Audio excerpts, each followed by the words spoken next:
Well, good day. I don't expect this to be the most spectacular view of the full moon this June 6th of the 6th, 2020, but it is what it is, and my little doggy companion. Say hello, Coop. You can't be seen because he's a dog and it's dark. The stars are out beautifully. I doubt they will show. In fact, there we go. Once you get a little bit of dusk, some of the stars begin to show. That actually right there is, I believe, not showing up on camera at all, but that's the Southern Cross. This here will be a motor vehicle. Let you get that. If only you could see what my eyes could see.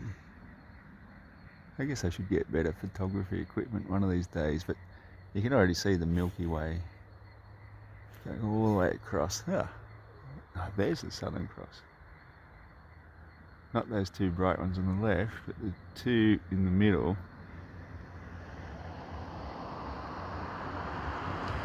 Another motor vehicle. Come on, it's a Saturday night. What the heck? Come on, people. I suppose we have just come off lockdown. Anyway, we've got a full moon coming up, and it's bloody gorgeous. Me and the dog have been out walking. In fact, does that show? Yes, it shows. Down to the left of it.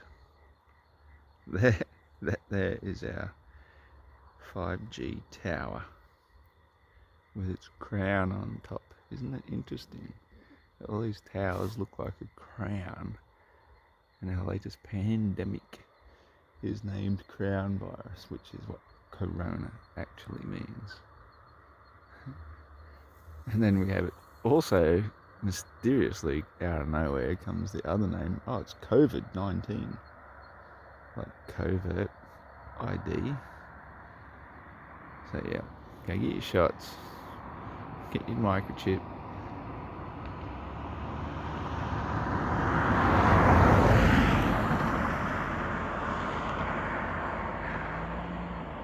Oh, Southern Cross is nearly, it's trying hard to show there.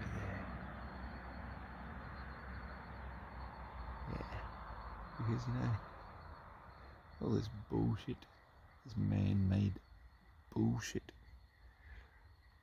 it means nothing. Absolutely nothing. My life hasn't changed a bit. And it's not going to. I refuse to let it. I do not consent. I never have consented. And if anybody wants to force me to be vaccinated, well, force is unconstitutional.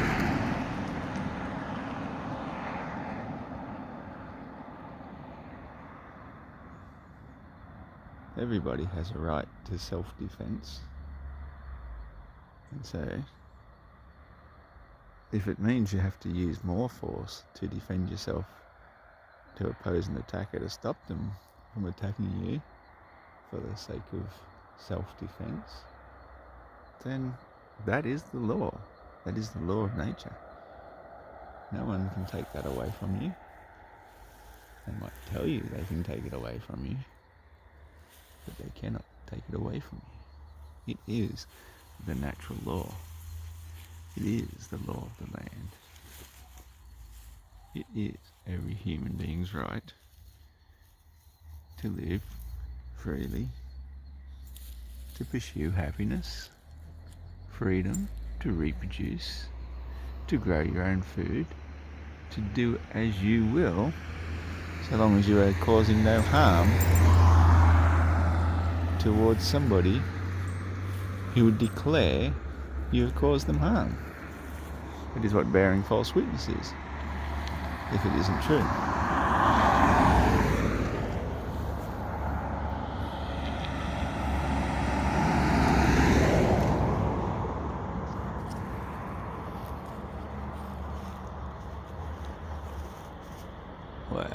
Southern Cross appears quite clearly to me. Those two down the bottom left sort of point up towards it.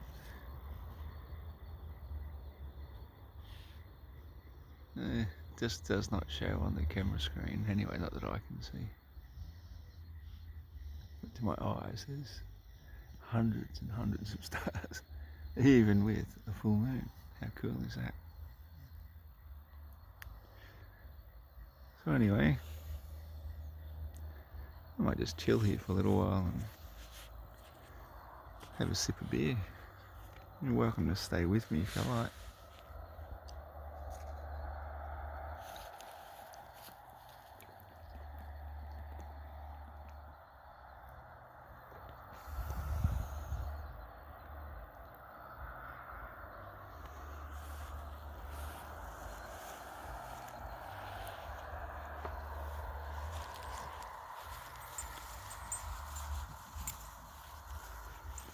Wow, that's incredible. Even though it's just the thinnest of shade of a few branches of a tree, it is instantly cooler. Now this is the one that does get quite a few flat earthers knickers in a knot. I hate that. But it's true. It's cooler in the shade. However, when I step back in to the moonlight, I instantly feel this beautiful gentle warmth on my face. You can only do that in winter time. You won't feel it any other time of the year. It's lovely. And it is that gentle warmth touching upon anything in the moonlight that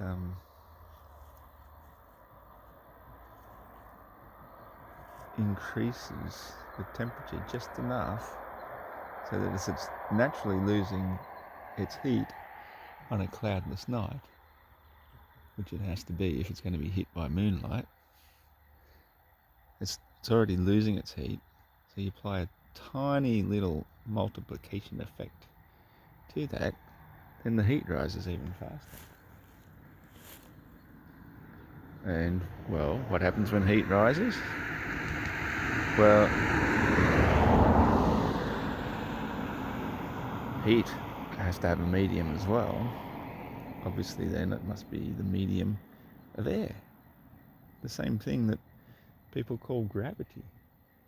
The fact that air has very little resistance, they think that because it is unable to resist the thing, that proves that the ground and everything beneath the ground has a pulling force.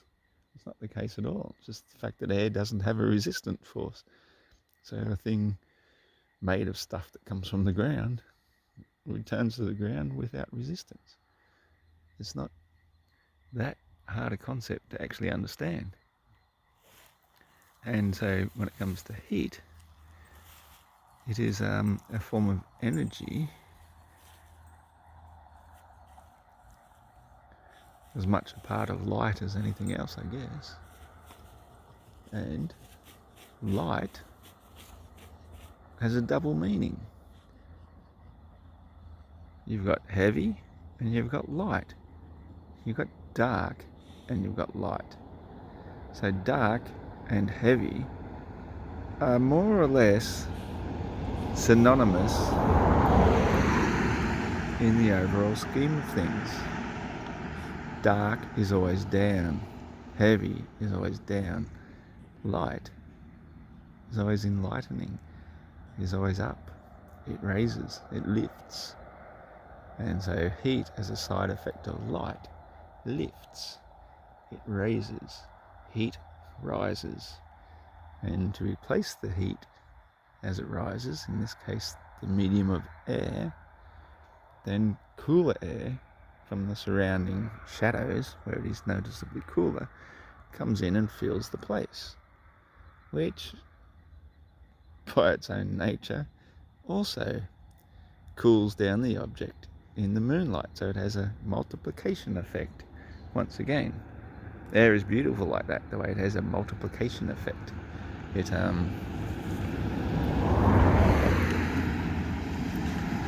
eddies. for want of a better word. Like water. You see eddies in the water, the eddies in the air. And anyone who's a Hitchhiker's Guide to the Galaxy fan, you'll also know that eddies in the space-time continuum. But I don't think he's bent. There's no bent space-time. It's all pretty straight.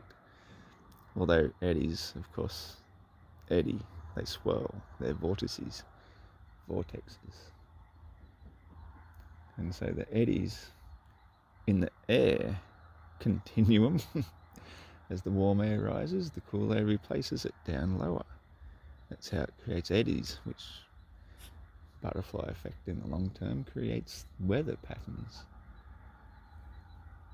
Also due to the motion of the sun, which can create huge storm cells, really.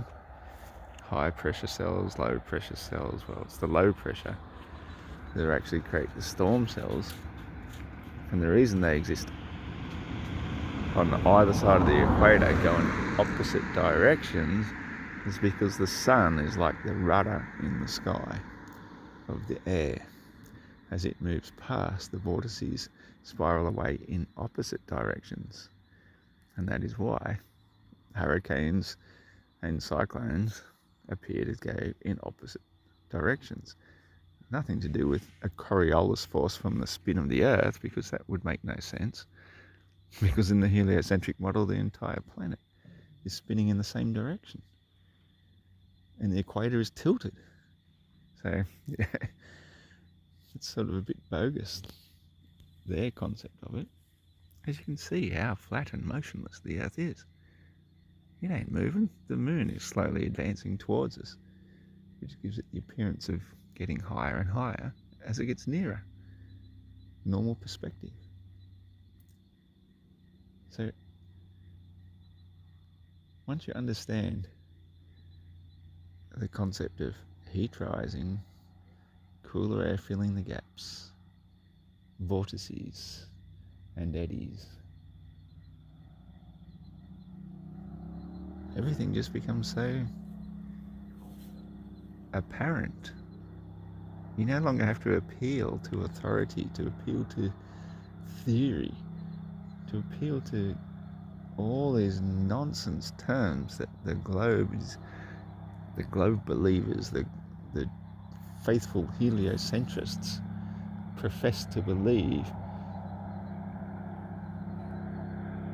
about the nature of reality. It is so straightforward. Look how flat and motionless it is. I agree it's a bit dark to you, but to me it's like I've got my owl eyes on. Yeah, I'm a bit of a night owl. The stars are just so beautiful. Maybe the Southern Cross will show now on my camera, but interestingly enough, the darker it gets, the less the camera wants to respond to the pinpoints of light that I see as stars.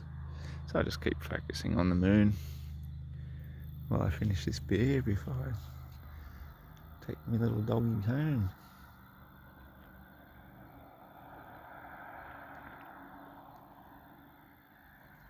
It's actually far less cold than it was this time a couple of years ago when I brought my son and his girlfriend Kaylin up here. We bought the laser pointer thermometer and some test subjects, and it was under this very tree actually that we used as the shade, because when the moon gets a little bit higher you can see a distinct shadow from the tree, so you can tell what is moonlight from moon shade. And we left coasters, 2 of each. Well, they're all the same, all 4 were the same, but they're cork one side, plastic on the other. Plastic sort of felt a bit like aluminium, which was what I thought it was at the time. It turns out it's not. But still was colder on the plastic side than the cork, as you would expect. However, those in the moonlight measured definitely colder than those in the moon shade. I know, it's counterintuitive as to what I just said, that you can feel it's cooler in the shade. That is because I'm a warm-blooded creature. test subjects that I used are not. So as a warm-blooded creature, I can feel heat with my nerves, I guess you'd call them, heat receptors, my sensitive skin. As the light hits my face, I can feel the warmth. However, as I give out warmth, it makes me warmer from the inside. A coaster, however, when it gives out its warmth, it has nothing inside. It's got no circulatory system. It doesn't have warm blood. And so it gets colder as it gives off its heat. While those in the shade, even though it's colder in the shade, it's not giving off its heat as fast. Therefore, it measures warmer. And that is how moonlight temperature works. For all you people who keep on saying the moon gives off a cold light, that is where your error lies. And I hope that you will finally come to your senses and stop thinking that moonlight is a cold light, or even that it gives off its own light. It doesn't. As you can see, the full moon is only just risen. As I sort of showed, it doesn't even show now on the camera, but it's still, there's a faint twilight over there. It's because the sun is so far away. It no longer illuminates the atmosphere. At least not the way it shows on camera. I can still see a faint glow around the edges. But that's how the full moon works. When the moon and sun are perfectly opposite each other above this massive plane of Earth. That's the thing, the moon looks close and the sun looks close when it is looking close, but they're not. They're thousands of miles away still, but they're so high that they can be seen from such far great distances. Like even over in New Zealand right now, which is in a completely different time zone, about 3 hours away, so that makes it quite a few thousand miles away, despite how it appears on maps, where it looks like it's just a close neighbour to us. For them, it'll probably appear to be, oh look, there's a little moon glow. See what that moon glow is that comes off my camera. It'll probably be at least that high to them by now. And in 3 hours' time, that's also where it'll look to us here now. So it's just a matter of perspective, distance and perspective. You know, the flat earthers had worked this stuff out years ago now. Hopefully the rest of the Muppets of the planet will little wandering star. No, this isn't a star, this is Earth. Those stars are stars.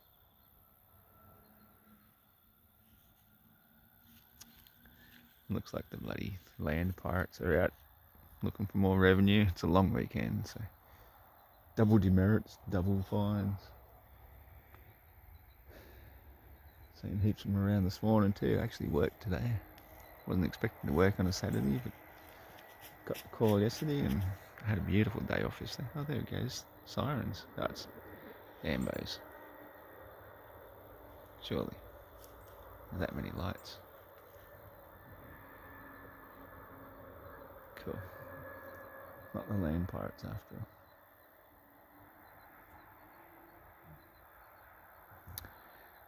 So yeah, I think that's the end of this video. Cooper, you've been very patient. Very proud of you, boy. You're a good little dog. You're not wheezing and carrying on like you do in the summertime, which is great. I hate when he wheezes and carries on, but you know, he's my dog. Got to deal with it. Oh, those lights are still flashing up there. I wonder if I can zoom. I haven't even tried zooming. Just... Oh yeah. Now they're gone. 3.5 times zoom. Come and have a look at the moon though. Crikey. Focus. Every time I hit focus, it jumps. Anyway, that be that, eh?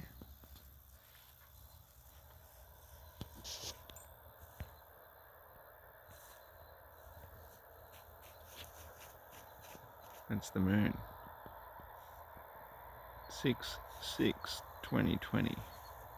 I think it was actually full, like true full, about midday. So we don't get to see that here. And look at the corona.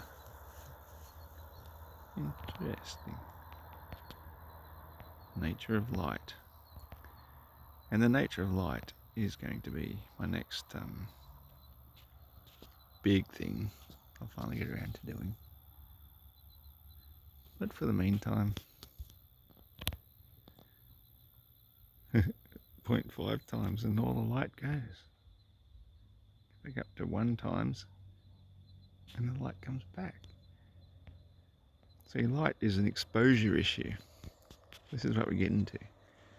And I keep leaving a few hints here and there on Facebook, so I'll leave one here on my channel as well.